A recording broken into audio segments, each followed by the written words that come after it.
Olá pessoal, tudo bom com vocês? Vamos iniciar nossa penúltima aula que se chama Temas Transversais. O que são esses temas transversais? São temas que atravessam tanto a psicologia e a educação, tão importante para o nosso cotidiano no fazer escolar. Vamos trabalhar com disciplina e motivação, gênero nas relações escolares, diversidade cultural no processo educacional, ok? São todos esses temas que vocês já devem estar acostumados a trabalhar na escola, a escutar, a ter que discutir, enfrentar também. Disciplina e motivação. Disciplina e indisciplina são conceitos um pouquinho complexos, não são estáticos, depende da interpretação que se dá, eles não são universais, vão depender dos valores e expectativas que variam ao longo da história, em diferentes culturas e até numa mesma sociedade, ok? Também vão depender de vivências individuais e do contexto em que foram aplicadas.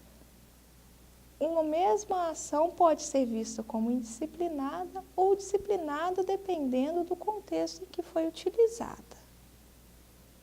O conceito de disciplina e de indisciplina vai se relacionar com a concepção que se tem do papel do educador. Quer ver só? O conceito tradicional de disciplina é o quê? Obter tranquilidade, o silêncio dos alunos, passividade, tudo que a gente falar, eles abaixarem a cabeça, não é isso que a gente, quando fala em disciplina, pensa? Mas esse é um conceito tradicional que está ligado à ideia de educador com a simples função de garantir a ordem. Mas será que a gente é só isso mesmo? Agora, quando a gente pensa na disciplina como uma capacidade de adaptação a algumas regras, na compreensão das regras e querer se adaptar a elas e que possa emergir a partir da espontaneidade coletiva nas atividades propostas, ou seja, todo mundo aceitar e querer fazer parte daquela disciplina coletiva, daquelas atividades propostas, é compatível com a proposta de um educador que não quer uma função de garantir a ordem, mas sim de formar cidadãos críticos e reflexivos. Então, a escola deve ser um espaço para a expressão das vivências dos alunos. Por quê? Porque isso faz com que eles queiram participar mais e acabe melhorando o seu desempenho escolar. Então, o aluno passa a querer ser disciplinado, a entender a importância da disciplina e não é uma coisa simplesmente imposta. Mas existem alguns fatores que podem vir a dificultar a participação dos alunos nessa disciplina coletiva, que é a tal da indisciplina. Quais seriam alguns fatores? As relações com a turma, com o professor, quando o aluno não se adaptou bem à turma, se sente excluído dela, quando o professor é um pouco hostil, não compreende as ideias do aluno, a dificuldade do aluno, as vivências familiares, sociais, as vivências fora da escola do aluno, isso pode gerar indisciplina. O conteúdo do ensino, como é que é dado esse conteúdo? A didática, a metodologia utilizada, a adaptação a partir das necessidades do aluno, isso faz com que o conteúdo se distancie da realidade do aluno e o aluno, quando não vê sentido naquilo, acaba não sendo... E quando o aluno não vê sentido para aquilo, acaba não fazendo parte da coletividade. E também problemas pessoais e familiares. A gente sabe que o aluno também tem a sua vida pessoal, familiar e muitas vezes cheias de conflitos, sejam conflitos sociais, econômicos, que podem vir a influenciar na participação dele na escola, na motivação, na atenção dele para os conteúdos e até no interesse em participar E se ele não tem esse interesse, acaba sendo indisciplinado. Outro tema muito importante para a gente estudar, que tem tudo a ver com o contexto escolar e também muito a ver com o que a gente falou sobre disciplina, é a motivação. O que seria a motivação? É aquilo que, motivo que nos incentiva a fazer algo. No caso aqui, a aprender algo, a querer fazer. Precisa ter um sentido emocional. Quando a tarefa tem um sentido emocional para a gente se motiva a realizá-la. Então, a emoção é o motor das nossas ações.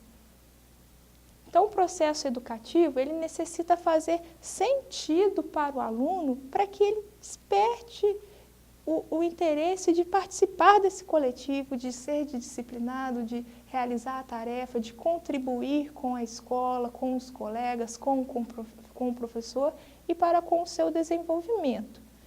Então, o objetivo é sempre de obter alguma satisfação. Tudo que a gente está motivado nas nossas atividades é sempre que a gente pensa que vai ter alguma satisfação. Essa satisfação pode ser pessoal, pode ser que você vai obter algo para você mesmo, mas pode ser social. Por exemplo, vamos pintar as paredes da escola, porque vai ajudar a escola a ficar mais bonita, mais limpa. Então, para envolver o aluno numa tarefa, é necessário que esse motivo faça sentido para ele. Para que eu vou pintar a escola? Ela vai ficar mais bonita, já que eu venho aqui todos os dias, estudo aqui, é bom ter uma parede mais clara, já que ela está toda suja, pichada, por exemplo. Então, o educador também necessita estar motivado. Até agora a gente falou da motivação do aluno, do educador motivar esse aluno, trazer atividades que façam sentido, que tenham a ver com a realidade do aluno, a realidade que ele traz de fora do muro da escola. Mas também o educador precisa estar motivado para conseguir motivar. E essa motivação vem do quê? Da consciência do seu trabalho, da sua importância, da sua função, do poder que ele exerce na escola, da sua importância e também do sentido emocional que tem. O educador precisa gostar do trabalho que ele exerce. A gente sabe que nem sempre dá para gostar de tudo, mas que tem que estar satisfeito com a maior parte das atividades exercidas. Outro tema também bastante atual e discutido nas relações escolares é o gênero. O que seria gênero? Gênero se confunde muito com sexo, só que não é sexo. O sexo por si só ele não vai determinar o gênero da pessoa, se a pessoa é homem ou mulher. O sexo se baseia em características morfológicas, biológicas, enquanto o gênero é uma construção social, é a atribuição de um modo de ser que vai reunir características sociais daquilo que se acredita ser homem e ser mulher. Então, a cultura vai ser importantíssima para determinar as características do gênero. Então, há diferenças de uma cultura para outra. No gênero feminino, por exemplo, a gente pode falar que a mulher gosta de rosa, mulher tem que ser dócil, sensível, cuidar dos filhos. No gênero masculino já é o contrário, tem que cuidar da casa, trabalhar, insensível, não pode chorar, tem que ser forte. E quem disse que o homem não pode chorar? Todas as condições fisiológicas do sexo masculino fazem com que ele possa sim chorar. Então, quando a gente fala que o homem não chora, a gente não está falando do sexo masculino, a gente está falando de uma concepção de gênero masculino de determinada cultura. Tá? Então, a dificuldade em analisar as coisas a partir dessa categoria de gênero, não de sexo, vem da nossa dificuldade de avaliar as características culturais que a gente está inserido, porque a gente torna a cultura como algo natural, como algo dado. é assim em todos os lugares, é universal. Então, a gente acaba confundindo o que é cultural com o que é biológico.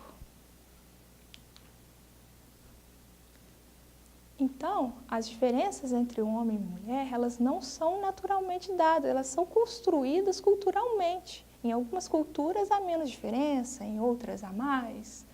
Então, a escola precisa discutir isso no seu cotidiano, porque vai sofrer influência nesse processo. Então, o papel do educador é levar os alunos a refletir sobre o que é gênero, como essas relações de gênero são construídas nas escolas, no que isso leva, se leva à violência, se leva a relacionamentos mais saudáveis, né? Então, os educadores, eles também trazem consigo algumas concepções de gêneros, algumas até preconceituosas e que a gente acredita ser naturais. Então, é necessário que haja um trabalho constante de reflexão, mais uma vez, de reflexão, da formação de educadores para lidar com essas questões de gênero. Outro tema bastante importante é o de diversidade cultural no processo educacional. Então, ao nascermos, a gente já faz parte de uma cultura, que é a forma como a sociedade se organiza em grupo. Então, há diferenças de uma cultura para outra, de costumes, e essas diferenças podem ser percebidas também na escola. A gente tende a achar que na escola os grupos são todos iguais, os alunos são todos iguais, mas não é assim, cada um tem os seus costumes. Um educador atento vai estar sempre observando essas diferenças para aprender a lidar com toda essa pluralidade existente no contexto escolar. Então, embora na escola existam vários grupos, fazer parte de um grupo não significa ser igual, compartilhar das mesmas ideias. E é importante que a gente trate essa diversidade como algo positivo, porque ela enriquece a nossa visão de mundo, a gente aprende novas ideias, novas visões com a diferença do outro. Então, a escola deve abarcar toda essa diversidade, já que a gente considera a escola como um espaço democrático. Mas quando a gente passa a considerar todos no grupo como iguais, a gente acaba deixando passar diversos acontecimentos, diversos fenômenos. Por exemplo, quando a gente fala que os adolescentes são rebeldes, participam de gangues, estão sempre em oposição. E a gente tende a ter medo, muitas vezes, desses alunos, não conversar com eles, não discutir com eles. Mas esse comportamento rebelde é importante para o desenvolvimento dos alunos. É importante que a gente saiba lidar com eles, escutá-los, saber de onde vem essa oposição, como chegar a um melhor consenso, no que ele está sendo respeitado ou desrespeitado. Então, um educador atento a essas questões, ele não vai ter uma atitude preventiva sem saber o que está acontecendo, ou generalizante, que todo adolescente é rebelde, faz parte de gangue, usa drogas. Então, é importante que a gente melhor entenda esses adolescentes, entenda o contexto cultural em que vive, a música que ele escuta, ao esporte que ele participa fora da escola, e leve essa realidade para o contexto escolar, que aí a gente volta naquilo que falou, porque aí a gente volta naquilo que eu já falei anteriormente. Faz sentido emocional para o aluno, logo ele se sente motivado a realizar as tarefas e também disciplinado. Então, fazendo assim, a gente está respeitando a identidade e a individualidade de cada adolescente. E não somente utilizando de teorias para manipular os alunos. Então, quando mais nos colocamos como sujeitos do processo ensino-aprendizagem, mais capacitados estaremos para a tarefa de educador.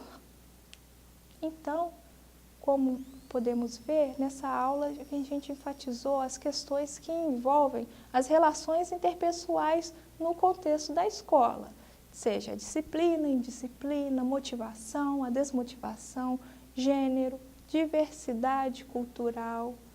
Então, o mais importante é sabermos que não vivemos sem o outro. Então, é importante saber quem é esse outro.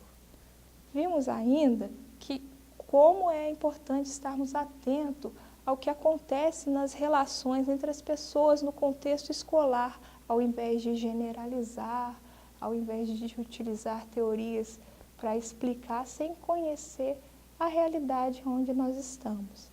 Eu espero que vocês tenham gostado, tenham uma ótima semana e até a próxima.